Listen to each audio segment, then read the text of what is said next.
Dan Dickau here for Gonzaga Nation SI on the Gonzaga Nation Media Network, here for a little Summer League recap in regards to all of the happenings, but focused in on Gonzaga basketball, obviously. Portland Trailblazers won the Summer League title. I don't know how important that is to have said you've won the Summer League title, even though this year they made rings and gave rings and kind of had a quasi ring presentation to the champions of Summer League.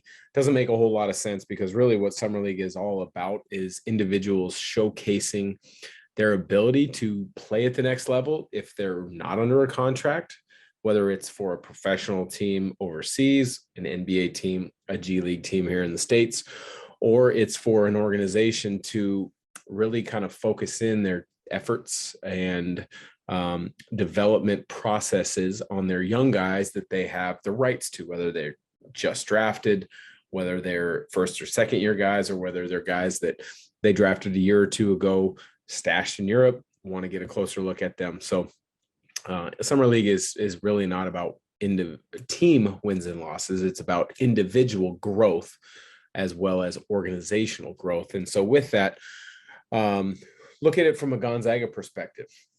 Chet Holmgren, I thought, was fantastic, and we'll touch on some of his strengths and weaknesses and some of his statistics in a short bit. But I thought Joel Ayayi played very well. When I watched, he showed a comfort level on the floor. He showed a calming influence for the Atlanta Hawks summer team. He showed the ability to guard multiple positions. He showed the ability to play multiple positions offensively.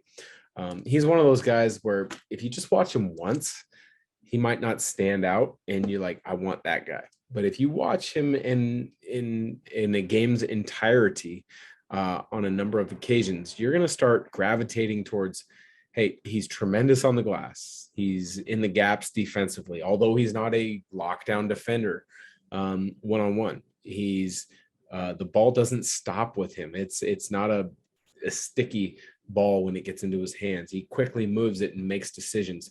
Not a great shooter, but he's a good enough shooter to keep you honest. But all in all, when I watched, I saw things that make me think he is going to have a legitimate shot at the NBA this year. You know, he played 10, 11, 12 games a season ago. Don't know, have the numbers in front of me. I know it wasn't a lot, but he did get a few opportunities last year. I do think he's an NBA player that can carve out a 3-4 year career. I hate to say it, I don't think he's a 10-year guy, but he is a very valuable player to any team that puts him on the roster, because he can do so many things very well. Filip Petrusev, he's left Gonzaga, played overseas, playing back with the Sixers in Summer League. He's one of those guys that, because of the way the game is trended with low post scoring, similar to a Drew Timmy, but on a kind of a different angle, a different slant, his strength in back to the basket scoring, although he can step out and face it and shoot it from 17, 18. I still haven't seen him, great in dribble handoff situations, which is a necessity for bigs in the NBA these days.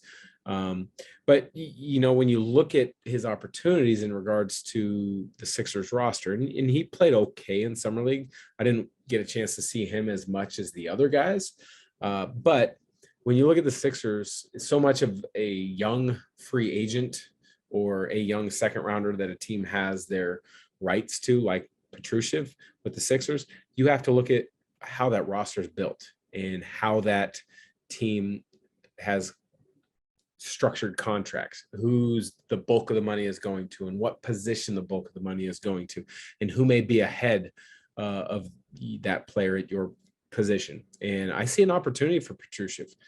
Obviously, with James Harden, Joel Embiid, with the Sixers, so much money is tied up in those guys.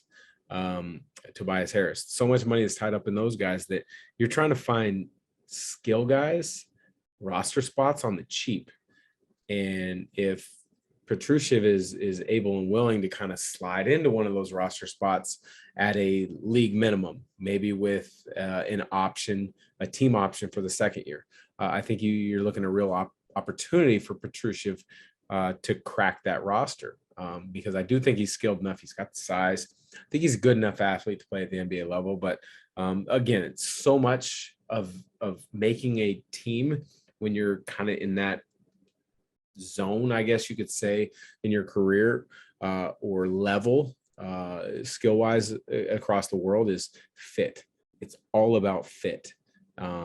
Because unless you're a true standout starter or true standout star, it is all about fit. So, and then, we talked about, some of the other guys. Nembhard played really well in Summer League with the Pacers.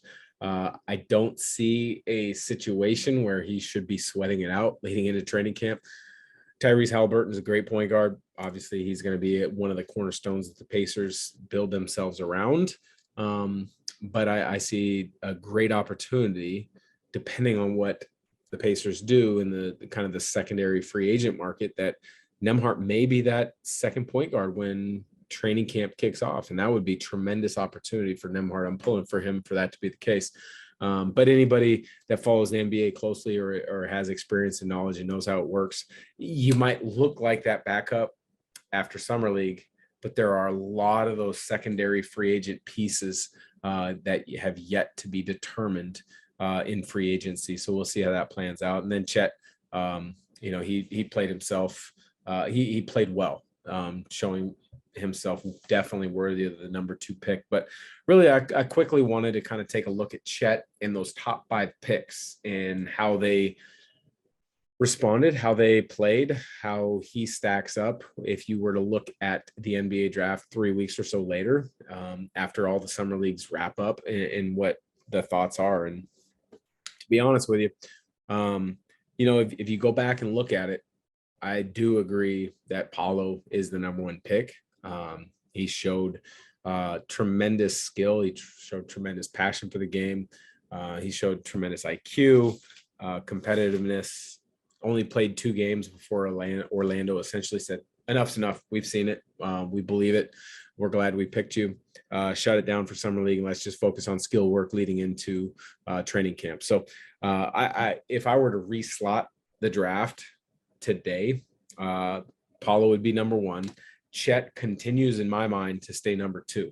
And that's not a knock against Chet to be number 2 at all. I think he's in a better position with the Thunder than he would be with the Magic. I think the Magic are going to look for Banchero to score more than the Thunder will look for Holmgren to score. And I think that's so important for both of those guys to have great starts to their careers, playing to their strengths, fitting in with a roster, making sure that where they're at fits each of them. And I think Chet is in a spectacular place because such a young organization with Thunder, with all the draft picks that they've had over the last couple of years, how all the draft picks that they have coming up, that this group can kind of grow together. When you look at Chet's numbers over summer league, nothing jumps out at you in regards to points per game or rebounds or blocks, etc.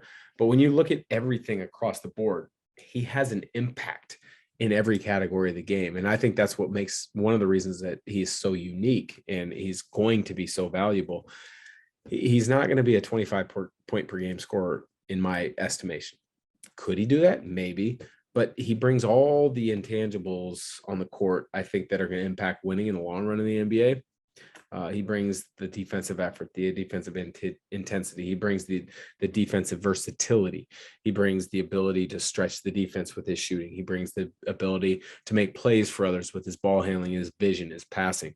So I think, you reslot it. He's the clear-cut number 2. Now, when you look at 3, 4, 5, now you're having a few more questions. Jabari Smith was, a lot of people thought, was the number 1 pick going in, ended up going to 3 to Houston. Keegan Murray went 4 to the Kings, although the Kings are not a great organization over the last 20 so years, longest drought of not making the playoffs of any team in the NBA. And then Jaden Ivey at 5. If I were to reslot these and look at these again, I would take Keegan Murray at 3. He did outplay Chet Holmgren statistically in their head-to-head matchup, although they didn't really match up mano a mano during summer league. He beat him statistically, but the ball's in his hands to make more scoring plays than it is for Chet, who has a combination of facilitating plays and scoring plays. But Keegan Murray would have been the number 3 pick. He scored it off the bounce. He scored it off catch and shoots. He was creative. He was versatile. He was tough.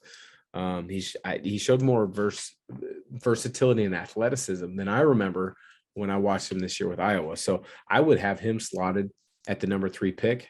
I would have kept Jabari Smith at 3 if he would have shot it a little better. I just don't think he did. He shot it very well, but I would slide Jabari Smith down to the 4th pick after everything that I saw. Defensively, he was better than I expected. Offensively, he kind of floats along the perimeter.